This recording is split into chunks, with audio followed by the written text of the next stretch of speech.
Morning. ഈശോയും ശേഖി സ്തുതിയായിരിക്കട്ടെ.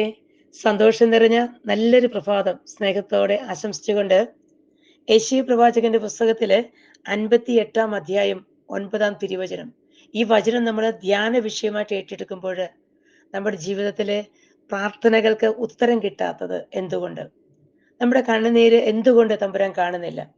ഈ വചനം നമുക്ക് ബോധ്യം തരുന്നത് നമ്മുടെ ഉള്ളിൻ്റെ ഉള്ളിലുള്ള നമ്മുടെ ജീവിതത്തിലെ ഏറ്റവും അധികമായി നമ്മൾ ചേർത്ത് വെച്ചിരിക്കുന്ന 2-3 കാര്യങ്ങൾ നമ്മൾ എടുത്തു മാറ്റിയാൽ, ഒന്ന്, നമ്മുടെ നാവിൻ്റെ ദുർവിനിയോഗം.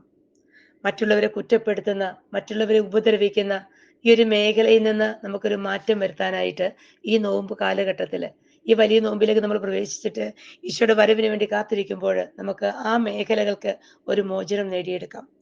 നമുക്ക് തിരുവചനം ഇങ്ങനെ ധ്യാനിക്കാം. നീ പ്രാർത്ഥിച്ചാൽ കർത്താവ് ഉത്തരമരുളും. നീ നിലവിളിക്കുമ്പോൾ ഇതാ ഞാനെന്ന് അവിടുന്ന് മറുപടി തരും. നമ്മുടെ നിലവിളി കേട്ട് നമ്മുടെ അടുത്തോട്ട് ഓടി വരുന്ന ദൈവത്തെ ഈ വചനത്തിലൂടെ നമുക്ക് സ്വന്തമാക്കാം.